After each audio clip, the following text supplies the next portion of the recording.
that there is water underneath the dust of the moon, because it's basically a chunk of the Earth that was hit by a large kind of planetoid and kind of spun off. So it's reasonable to assume that there might be water there, and that's what they want to find out. And where there is water, there can be sustained life. So I believe our future is not on Earth.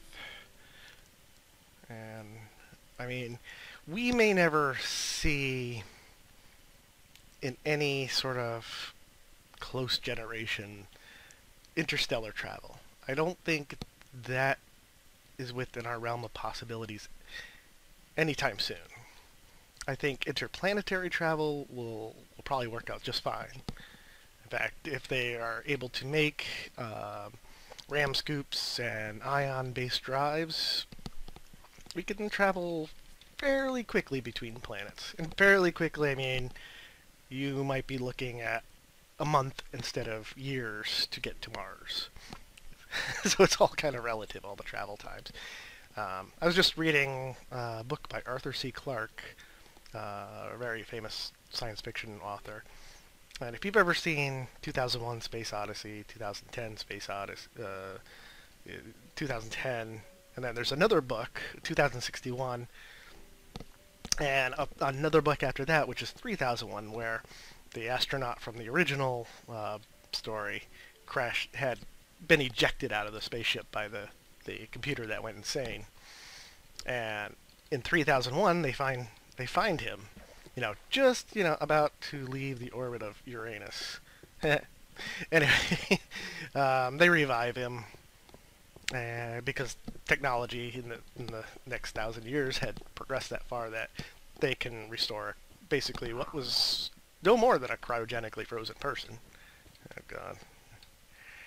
There be lions, snow lions here. So, yeah, and he basically goes through all the potentials of humans, but even he makes the assertion that we have not even left our solar system. We have sent probes to our nearby stars by that time. And this is, of course, fiction. This is science fiction.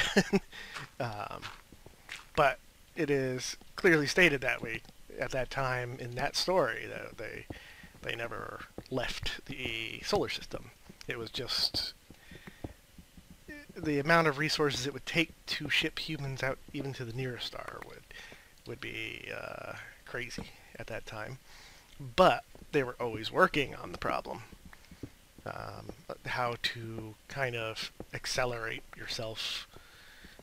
And the way you really have to go about it is you can't think of in terms of accelerating masses.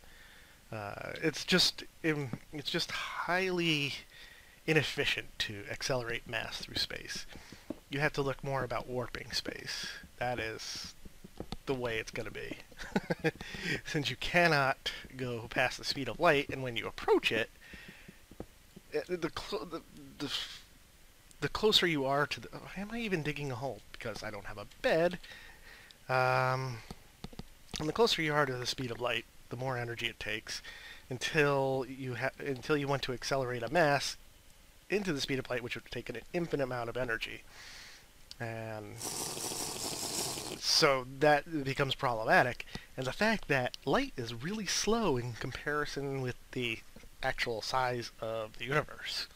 It would take us 4 years at the speed of light to reach the nearest star. 4 years, if we could go to the speed of light. So it is more... It's going to be better if we work on warping space, which is entirely possible because every space is warped by gravity. So why shouldn't we be able to warp space? And the key problem there is figuring out how gravity works. Gravity, we know how it basically works. Like, we know the math of it, what it does, but we don't really know how it's caused yet. And that can serve as a large problem if we want to figure out how to warp space. You have to figure out that simple problem first, which is turning out to be a a big calculation, which is when you hear things like string theory or brain theory and stuff like that. They're trying to figure out how gravity and all the forces kind of come together to one unified kind of explanation of forces. People kind of give it a weird name. They call it the theory of everything, which is really not the theory of everything. It's like it doesn't mathematically calculate how you got here. It just mathematically formulates how all the forces are related to each other.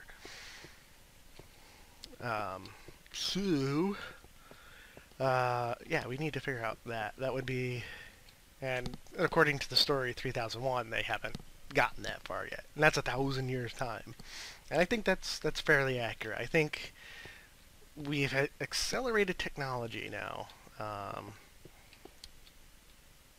where we have advanced very fast in a very short amount of time. When you look back at our history and our history compared to natural history, I think there's going to be a point where those types of discoveries slow down, or maybe even just kind of go at an equal pace.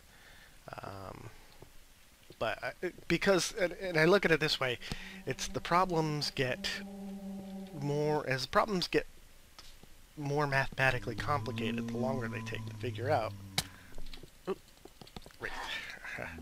Thought I heard him. Now he's invisible. You jerk! Get away from me. So yeah, the deeper we get into our sciences, the deeper we get into formulating stuff, the more difficult it becomes to figure out the causality of it. Doesn't mean that it's unknown, or unknowable, I should say. It just means it is an unknown. And I think as you get deeper, that problems get bigger as far as figuring them out. It's just like I was just saying, that the closer you get to the speed of light, the more energy it takes till it requires an infinite amount of energy to move a mass. You also see this problem with freezing things towards absolute zero. It requires more and more energy to create a lack of energy to get something frozen down to absolute zero. There was actually an article I saw, or not an article, a TV show, a two-part, is it Discovery or Nova or something? It was like a 2-hour special on the history of cold. How we started, just basically refrigerating things, and in the olden days, whether it was, and how we would store ice, and how we would create cold conditions without refrigeration, and then how we got to chemical refrigeration and electrical refrigeration, so on and so forth. And then they start to go into the science of absolute zero, and they're showing you that every time that we get closer to absolute zero, the problem gets more and more complicated, to the point where they're even thinking that they froze, I think it was either helium or I think it was helium, and they froze it so cold in the Kelvin area that it was actually liquid helium was actually flowing up out of the container it was in. It was absolutely frictionless. It just was the most weird thing I'd ever seen. But that was extremely cold, and that still wasn't absolute zero. And now you're talking, they're not talking degrees, they're talking about very small percentages of degrees, which is where you start running into the Kelvin scale of temperature. Because it's kind of futile to keep saying, well, it's a 0.000025% of the temperature of absolute zero. I'll kill you, skeleton. Wow, you're a tough dude. Wow, this dude's tough. Now, I better go heal. After I collect his bones. So going in on this subject. It just looks like things become more and more complicated the further and further you go into it. But while it's unknown, it's not unknowable, I think. It just takes longer and longer to figure out the problem. But I would like to see in my lifetime the first people to go to Mars. That would be an awesome achievement. And that would be definitely a step in the right direction for humans to start branching out and hopefully fixing our own planet, you know. A lot of people think there's a conspiracy as far as the climate goes. On one side they say weather is not changing, climates are not changing. Other camp says, well, the temperature is warming up, and then another side will say, no, it's actually getting cooler. Irregardless of what is going on, the point I would like people to see is you have to be preventative on something like the climate regardless. It is important to understand what can change it and whether or not it is changing, even if it's not. Because the climate is going to affect our lives here on this earth for as long as we're on it. And not being aware of how or why the climate would change, and we know it has changed in the past on its own. And knowing how those events occurred is something we need to know anyway to help us survive as a species, because pretty much the Earth is all we got. We don't have another place to go. So if this thing goes, we're done. I mean, there's been several mass extinctions all throughout the fossil record. It's all there, and it's like, boom!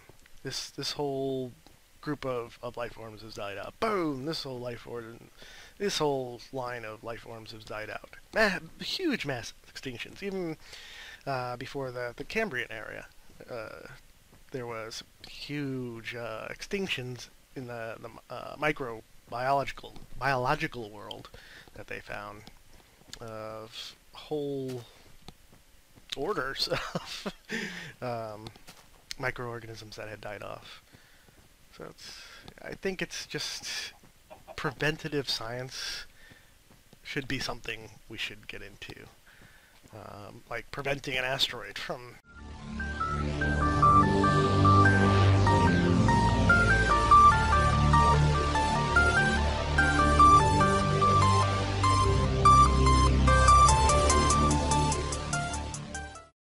You may well decide whether mankind is bettered or destroyed by the products of science.